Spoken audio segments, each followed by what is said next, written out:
नमस्कार दोस्तों, स्वागत है एक बार फिर से आपके अपने चैनल VIIC में और सभी व्यूअर्स का एक बार फिर लेटेस्ट अपडेट के साथ में हार्दिक हार्दिक अभिनंदन है, स्वागत है। दोस्तों, जो भी चैनल पर नए हैं और सब्सक्राइब अभी तक नहीं किया है, पहली बार वीडियो देख रहे हैं तो चैनल को सब्सक्राइब जरूर करते चलें। शिक्षक भर्ती से संबंधित और भी कई परीक्षाओं से संबंधित महत्वपूर्ण जानकारियों के लिए चैनल को सब्सक्राइब जरूर कर लें और साथ में ही बेल आइकॉन पर प्रेस भी करना बिल्कुल भी ना भूलें। शेयर करें अधिक से अधिक वीडियो को और यदि पसंद आता है, अच्छा लगता है तो लाइक भी जरूर करें।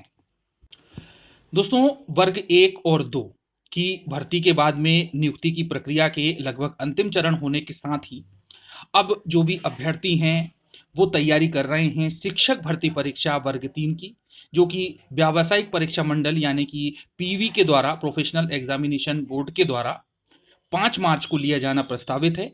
और लगभग 6.5 लाख के अभ्यर्थी शिक्षक पात्रता परीक्षा वर्ग 3 की परीक्षा में बैठेंगे। यानी कि ये सभी वर्ग 3 की तैयारी कर रहे हैं और उम्मीद की जा रही है कि बहुत अधिक संख्या में पद आएंगे, क्योंकि काफी लंबे समय से ये पेंडिंग में थी, बार बार कैंसिल हुई कोरोना के कारण, और फिर से अब इसकी जो डेट निश्चित की गई है वो है 5 मार्च। तो दोस्तों, सभी के लिए शुभकामनाएं और उम्मीद की जा रही है कि बहुत अधिक संख्या में इसके पद आए और सभी का इसमें सिलेक्शन हो, जो कि वर्ग 1 और 2 में अपना नाम अभी अंतिम चयन सूची में नहीं आप ला पाए हैं या फिर उनका सिलेक्शन डीपीआई और ट्राइबल में नहीं हुआ है, तो उन सब के लिए भी आगे के लिए हार्दिक हार्दिक शुभकामनाएं। अब दोस्तों, अब हम बात कर लेते हैं, जो मेन मुद्दा है वो है आरक्षण का। और ओबीसी आरक्षण का केस, जैसा कि हम सब जानते हैं कि हाईकोर्ट में लंबित है, पेंडिंग है। 6 दिसंबर से उसकी सुनवाई होना है और आगे सुनवाई में 14 दिया जाएगा या 27 दिया जाएगा, इसके बारे में कुछ नहीं कहा जा सकता। लेकिन इसके पहले के वीडियो में मैंने आप लोगों को बताया था कि अभी हाल ही में 18 तारीख को एक अंतरिम आदेश जारी किया गया, जिसमें कहा गया कि शिक्षक भर्ती परीक्षा वर्ग 1 जो कि डीपीआई के द्वारा ली गई है, उसके द्वारा कंप्लीट की गई है, तो उसमें 14% ओबीसी ही आरक्षण दिया जाएगा। लेकिन गवर्नमेंट के एक नियम के अनुसार आगामी जितनी भी परीक्षाएं हैं उसमें 27% ओबीसी आरक्षण दिया जाना प्रस्तावित किया गया है और इसका आदेश भी पारित कर दिया है। लेकिन दोस्तों, अभी हाल ही में न्यूज़पेपर की एक खबर है जिसमें कहा गया है कि शिक्षक भर्ती परीक्षा वर्ग 3 में 14% ओबीसी ही आरक्षण दिया जाएगा। तो दोस्तों, इसमें कुछ अधिक सच्चाई प्रतीत नहीं होती है, फिर भी हम जानते हैं कि आखिर उसमें किस आधार पर यह बात कही गई है। साथ में ही हम इस वीडियो में बात करेंगे कि पद कितने आने वाले हैं और आखिर क्यों नहीं किया गया था रूल बुक में पदों का खुलासा, तो उसके बारे में भी हम पूरी जानकारी लेंगे। साथ में हम ट्राइबल से संबंधित और डीपीआई से संबंधित पदों के बारे में भी यहां पर बातचीत करने वाले हैं। तो दोस्तों, बने रहिएगा वीडियो में अंत तक। चलिए, अब हम बढ़ते हैं न्यूज़पेपर की उस खबर की ओर जिसका हमको विश्लेषण करना है। देखिए दोस्तों, आपके सामने एक न्यूज़पेपर की कटिंग है और जो मेन हेडिंग है वो कहती है कि ओबीसी को 14% आरक्षण के आधार पर आरक्षण मिलेगा प्राथमिक शिक्षक भर्ती परीक्षा में। इसका मतलब यह है कि जो भी पोस्ट का डिस्ट्रीब्यूशन होगा वो ओबीसी के 14% के आरक्षण के आधार पर ही किया जाएगा, ऐसा इसमें कहा गया है। और इसमें यह भी है कि 5 मार्च को होने वाले एग्जाम में शामिल होंगे 6.5 लाख अभ्यर्थी। आइए थोड़ा और अंदर चलते हैं। तो पीवी के द्वारा 5 मार्च 2022 को ली जाने वाली प्राथमिक शिक्षक पात्रता परीक्षा, जिसे हम वर्ग 3 भी कहते हैं, अब ओबीसी को 14% आरक्षण का लाभ ही मिल सकेगा। अब दोस्तों, ये किस आधार पर कह रहा है? तो ये कह रहा है कि हाईकोर्ट ने शिक्षा विभाग में 27% आरक्षण पर रोक लगा दी है। ऐसे में यह नियम के उच्च माध्यमिक एवं माध्यमिक शिक्षक भर्ती पर ही नहीं, प्राथमिक शिक्षक पात्रता परीक्षा पर भी लागू होगा। तो दोस्तों, यहां पर यह बात नहीं कहा जा सकता कि प्राथमिक शिक्षक पात्रता परीक्षा पर भी ये लागू होगा, क्योंकि उन्होंने उच्च माध्यमिक शिक्षक की इसमें बात कही है। साथ में ही शिवराज ने आगामी भर्ती परीक्षाओं के लिए भी 27% का लेटर जारी कर दिया गया है। तो उस हिसाब से यदि देखा जाए तो यहां पर यह बात कुछ गलत प्रूफ होती है। अब परीक्षा में प्रदेश भर से 6.5 लाख अभ्यर्थियों ने आवेदन किए हैं। पीवी के शेड्यूल के अनुसार पूर्व में परीक्षा 25 अप्रैल 2020 से शुरू होना थी, लेकिन हम जानते हैं कि कोरोना के कारण इसको फिर स्थगित कर दिया गया। फिर पहले व्यापम ने सन 2013 में शिक्षक पात्रता परीक्षा आयोजित की थी और जिसके लिए करीब 10 लाख अभ्यर्थियों ने आवेदन किया था। उस समय यह परीक्षा ऑफलाइन ही आयोजित की गई थी और जिसे हम संविदा शिक्षक के रूप में जानते हैं। लेकिन अभी जो एग्जाम हुए हैं वह संविदा शिक्षक नहीं है, वह एक परमानेंट भर्ती के रूप में है, क्योंकि डायरेक्ट यहां पर रूल बुक में एंट्री दी जाएगी, सभी वेबसाइट्स पर उनको डिस्क्लोज किया जाएगा और सभी में उसको शामिल किया जाएगा। तो यहां पर इसको हम संविदा नहीं कहेंगे, ठीक है। अब पीवी के अधिकारियों के मुताबिक पीवी की यह दूसरी सबसे बड़ी ऑफलाइन परीक्षा होगी।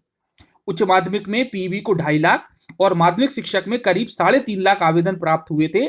वहीं यदि हम पटवारी भर्ती परीक्षा की बात करें तो पीवी को 10 लाख से अधिक आवेदन प्राप्त हुए थे। तो ये थोड़ा सा इसमें इन्होंने इंक्लूड किया है।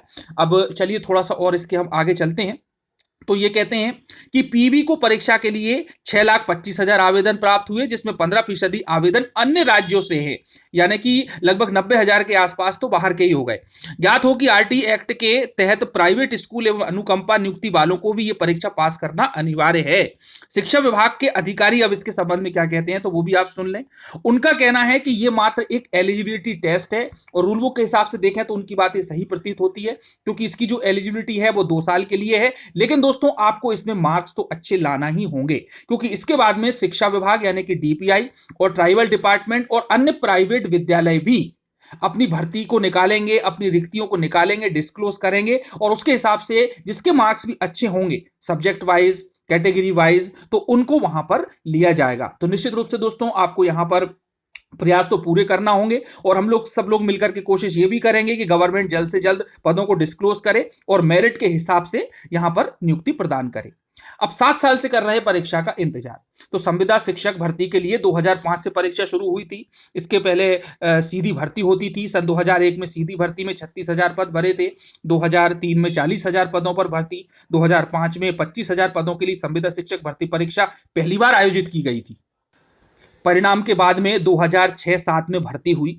फिर सन 2008-09 में 30,000 पदों के लिए संविदा परीक्षा की गई। उसके बाद में सन 2009 में भर्ती हुई। उसके बाद 2013 में 42,000 पदों के लिए संविदा शिक्षक भर्ती परीक्षा का आयोजन किया गया। और उसके बाद दोस्तों हम देख पा रहे हैं कि इस प्रकार से वर्ग 1 और 2 के लगभग 30,500 पदों पर ट्राइबल और डीपीआई के द्वारा मिलाकर के ये भर्ती की प्रक्रिया अभी संपन्न हुई है और अभी भी वेटिंग वालों को भी इंतजार है और ट्राइबल डिपार्टमेंट के वर्ग 2 के अभ्यर्थियों को भी इंतजार है कि उनकी भी ज्वाइनिंग कर दी जाए।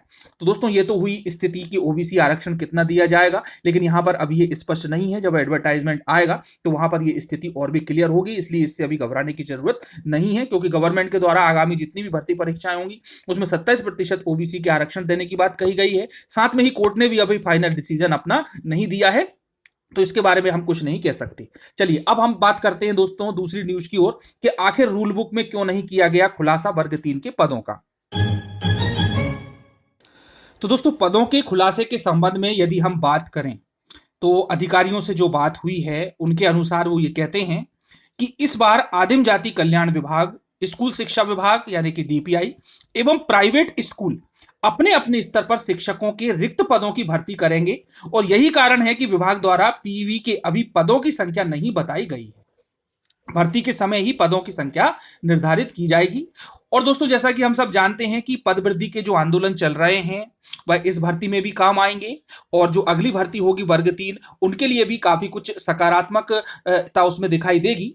क्योंकि दोस्तों यदि पदों की संख्या बढ़ जाती है तो निश्चित रूप से जब भी डीपीआई और ट्राइबल डिपार्टमेंट अपने पदों का खुलासा करेगा तो वह बढ़कर ही आएगा। क्योंकि हम जानते हैं कि एक आकलन के अनुसार शिक्षा विभाग के एक जो सर्वे किया है उसके अनुसार लगभग 1 लाख के करीब पद खाली हैं और निश्चित रूप से दोस्तों सभी जिलों में, सभी संभागों में हजारों की संख्या में वर्ग 3 के शिक्षकों की भी लगातार कमी बनी हुई है। तो निश्चित रूप से जब भी ये डिक्लेयर करेंगे पदों की संख्या तो बहुत ज्यादा होगी और इसके लिए सभी को मिलकर के संयुक्त प्रयास करना पड़ेगा। और अभी की स्थिति में हम देख पा रहे हैं कि कोई भी काम, चाहे वह रोस्टर जारी करवाने का हो, चाहे वह वेरिफिकेशन जारी करवाने का हो और चाहे वह नियुक्ति की प्रक्रिया को कंप्लीट करने से संबंधित हो, ज्वाइनिंग का हो, हर जगह पर अभ्यर्थियों के द्वारा आंदोलन किए गए और उसके बाद ही गवर्नमेंट को कुछ सुनाई दिया है। तो निश्चित रूप से दोस्तों आंदोलन सफल होते हैं और आगे भी सफल होंगे और अधिक से अधिक रिक्तियों की संख्या के लिए हम अधिक से अधिक अपना प्रयास करेंगे, अपना योगदान देंगे और निश्चित रूप से दोस्तों काफी कुछ बड़ी संख्या में पद निकल करके आएंगे। लेकिन यदि हम पिछले बजट की बात करें तो करीबन 10,000 के करीब ये सैंक्शन किया गया था बजट में भर्ती परीक्षा वर्ग 3 से अभ्यर्थियों को भरने की। लेकिन आगामी समय में ये संख्या काफी कुछ बढ़ी हुई नजर आएगी। ट्राइबल डिपार्टमेंट ने अभी इसमें कुछ डिस्क्लोजर नहीं दिया है। दोनों को यदि मिलाकर के बात करें तो करीबन 30-35 हजार पद वर्ग 3 में आना चाहिए, ऐसी हम संभावना व्यक्त कर रहे हैं और निश्चित रूप से ये बात सही भी सिद्ध होगी आगे आने वाले समय में। तो दोस्तों बिल्कुल पद वृद्धि आंदोलन का भी आप लोग साथ दें और इसी के साथ में हम मिलते हैं फिर से अगले वीडियो में और चैनल को सब्सक्राइब जरूर कर लें। जिससे कि आगामी वर्ग 3 की भी बुक्स वगैरह की जानकारी और भी जैसी भी अपडेट आती है तो आपको चैनल के माध्यम से मिलती रहेगी।